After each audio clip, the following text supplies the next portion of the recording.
प्रिय विद्यार्थियों नमस्कार। आपके सम्मुख पुनः उपस्थित हूं डॉक्टर गौरव त्रिपाठी और आपके लिए लेकर के आया हूं भारतीय संविधान, भारतीय राज्य व्यवस्था के अंतर्गत मौलिक अधिकारों पर परिचर्चा।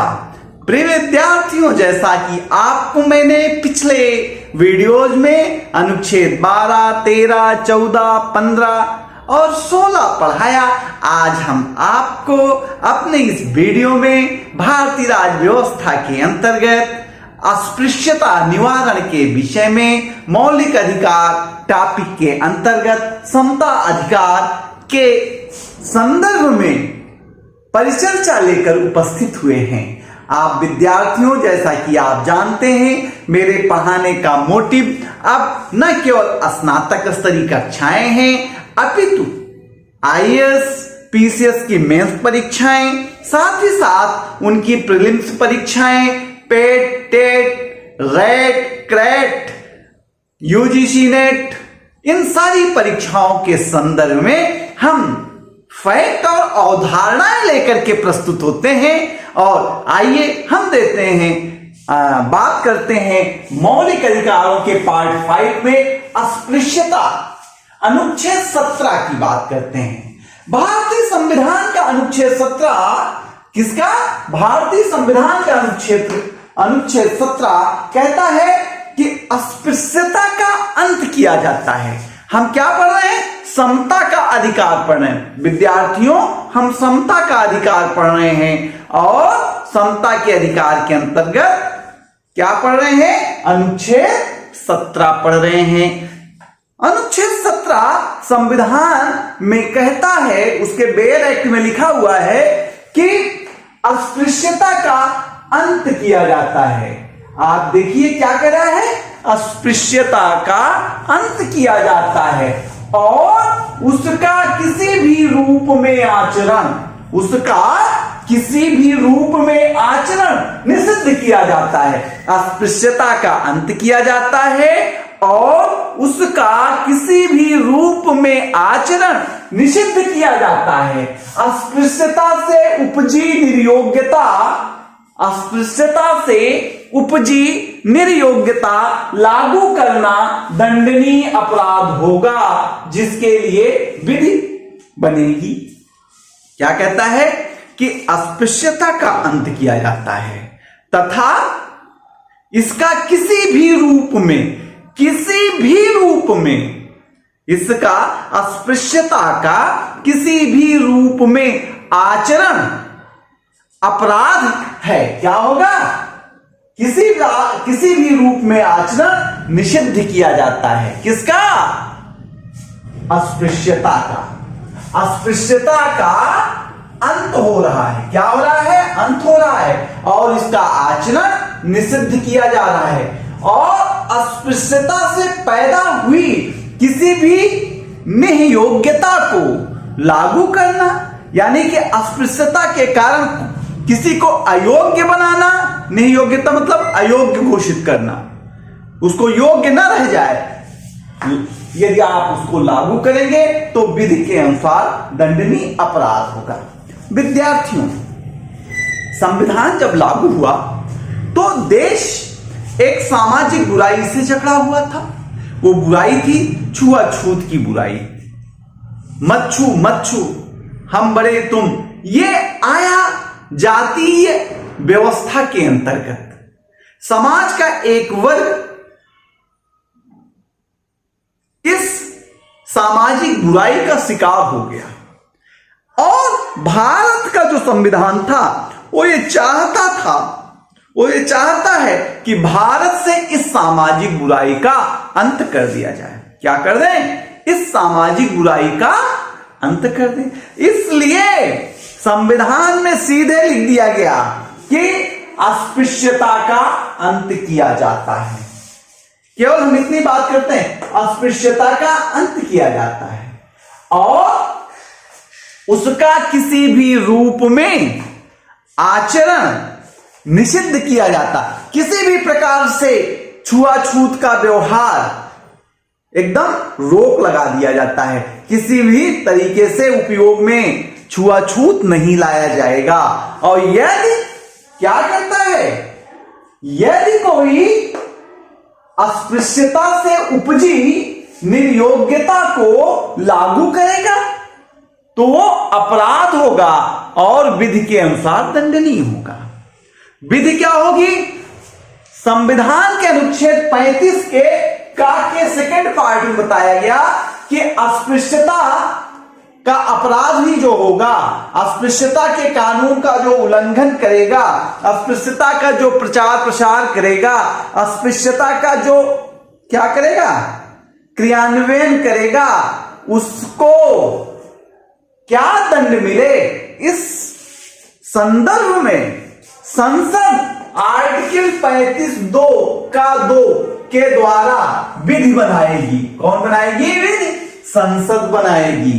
संविधान ने केवल इतना कहा कि छुआछूत खत्म, समाप्त है आज से, इसका किसी भी तरीके से प्रचार प्रसार नहीं होगा, इससे वो कोई निर्योग्यता उपजती है और यदि कोई लागू करता है, किसी के ऊपर थोपता है तो अपराध होगा और इस अपराध के लिए दंड होगा जो विधि बताएगी और विधि संसद बनाएगी। विधि कौन बनाएगा?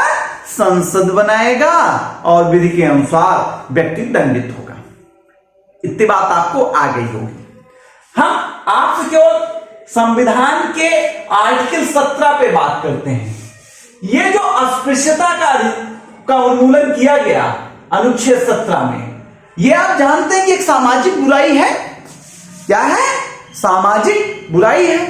आपको मैं बार बार ये बताता चला कि भैया मौलिक अधिकार राज्य के विरुद्ध है, लेकिन कुछ मौलिक अधिकार राज्य और व्यक्ति, प्राइवेट व्यक्ति के भी विरुद्ध है। अर्थात केवल सरकार के ही विरोध में मौलिक अधिकार अनुच्छेद 17 नहीं है। यदि कोई प्राइवेट आदमी भी क्या करता है, अस्पृश्यता का किसी भी तरीके से प्रचार प्रसार करता है तो क्या होगा? उसके भी खिलाफ अनुच्छेद 17 के अनुसार कार्रवाई संभव होगी। केवल राज्य के खिलाफ ही नहीं होगी। यहां राज्य का मतलब आप जानते रहिएगा, अनुच्छेद 12 में राज्य का वर्णन है कि राज्य क्या है। मौलिक अधिकारों के लिए राज्य की परिभाषा अनुच्छेद 12 में दी गई है, इसको ख्याल रखिएगा।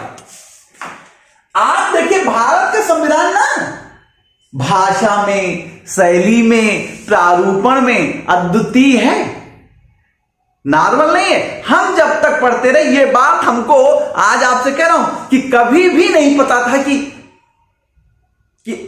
ऐसा अद्वितीय संविधान है।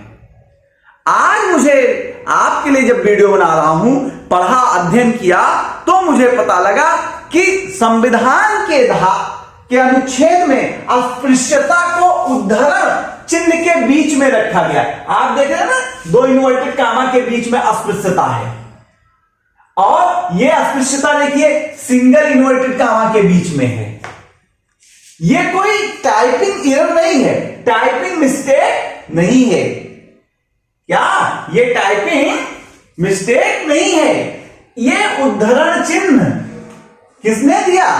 जो मौलिक अधिकार की उप समिति थी, उसने कहा कि इसका उद्धरण चिन्ह लगा दो, क्योंकि संविधान में अस्पृश्यता की कोई परिभाषा नहीं लिखी जा रही थी।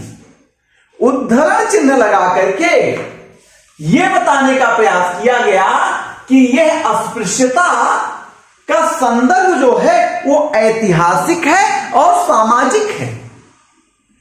इतिहास यानी कि आपको अस्पृश्यता समझना है तो इतिहास को देखिए और समाज को देखिए, और इतिहास और समाज को देखेंगे तो क्या है कि दलित जातियों और निम्न वर्ग, वंचित वर्ग के साथ उच्च वर्ण के लोग क्या कर रहे थे?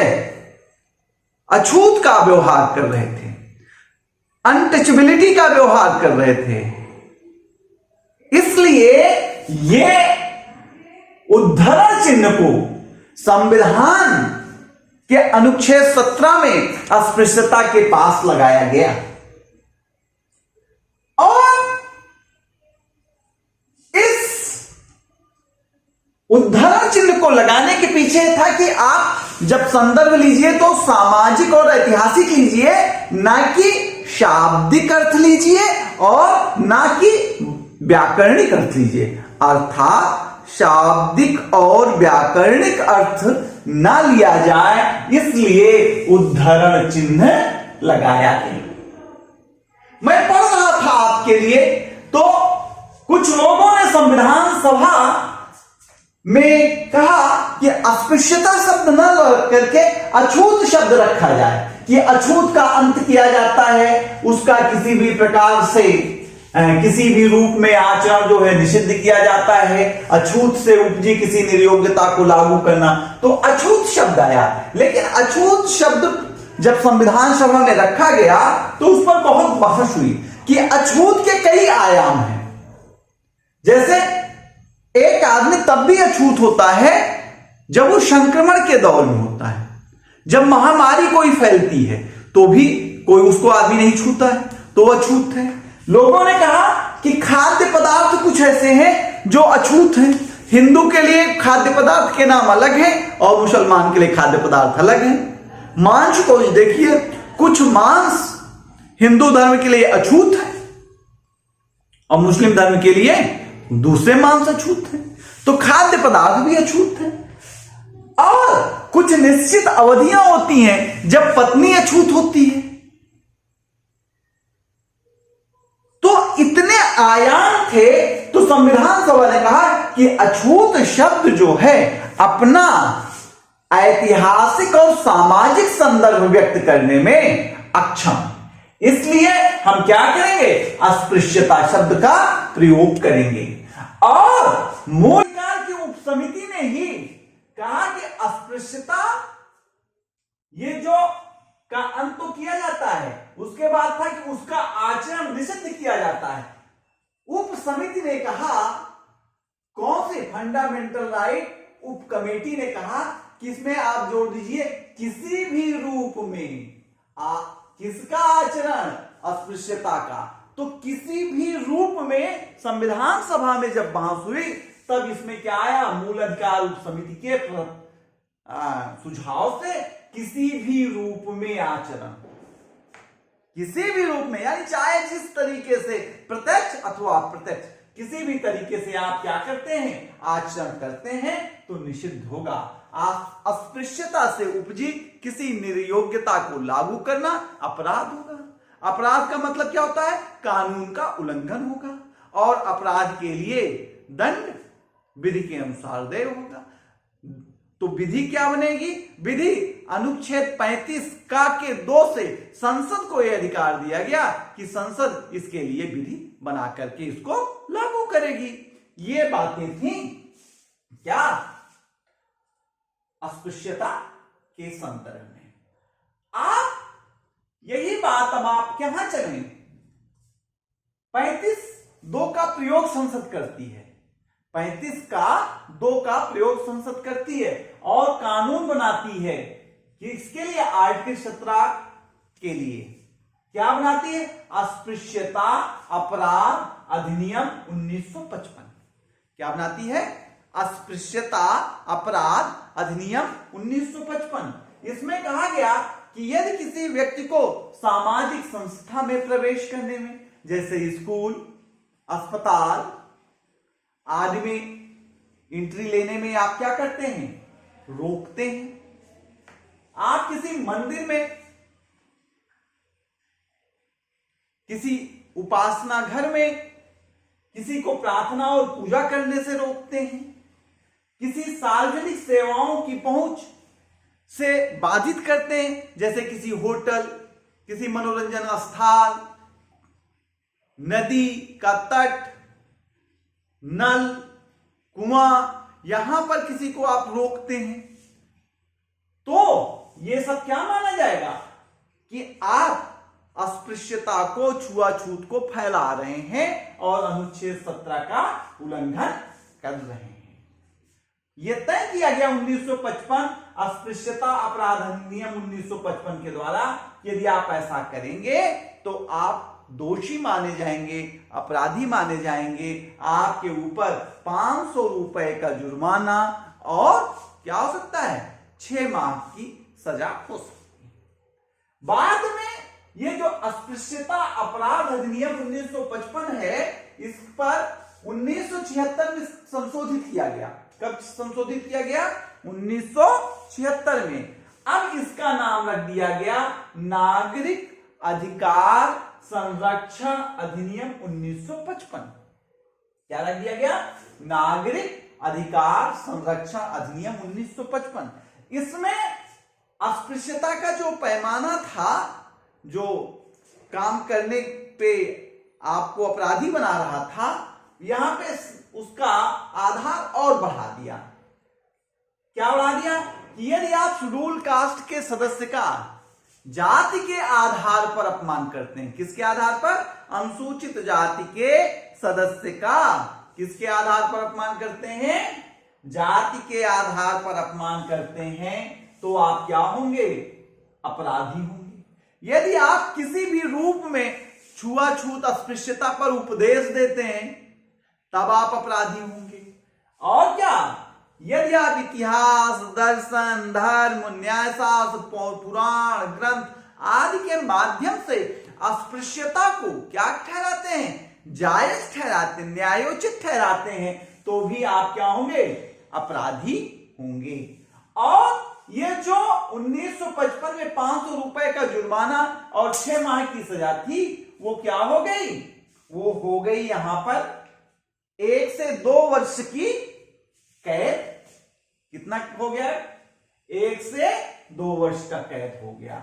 और कहा गया कि यदि दोष सिद्ध हो गया कि आप अस्पृश्यता के अपराधी हैं, तो आप संघ और राज्य दोनों के व्यवस्थापकों अर्थात संसद का और विधानमंडलों का निर्वाचन के लिए, चुनाव लड़ने के लिए आप अनर्ह हो जाएंगे, यानी आप कभी भी चुनाव नहीं लड़ पाएंगे। सुप्रीम कोर्ट ने कर्नाटक राज्य बनाम बालू इंगाले, कर्नाटक राज्य बनाम बालू इंगाले मुकदमे में कहा कि अनुच्छेद 17 का उद्देश्य है पारंपरिक अंधविश्वास से मुक्ति दिलाना। क्या? अनुच्छेद 17 का उद्देश्य है कि पारंपरिक अंधविश्वास से मुक्ति दिलाना और दलित को सबके समान सम्मान उपलब्ध कराना तथा सामाजिक आदर्शों की स्थापना करना जिसमें जातिगत भेद ना हो। तो ये क्या था? मौलिक अधिकारों के अंतर्गत हमने अस्पृश्यता के संदर्भ में आपसे परिचर्चा किया। मुझे उम्मीद है कि आपको पसंद आया होगा। आप हमारे YouTube चैनल, क्या नाम है हमारे YouTube चैनल का? Small L, small E, small A, small R, small N, learn, small W, small I, small T, small H, learn with small D बिना स्पेस के, small R, small G, small T, learn with BRGT को आप क्या करेंगे? Like, subscribe और share करेंगे, हमें प्रोत्साहित करेंगे कि हम आपके लिए ऐसे ही अच्छी अच्छी वीडियो लेके आते रहें। Thank you, thank you, thank you.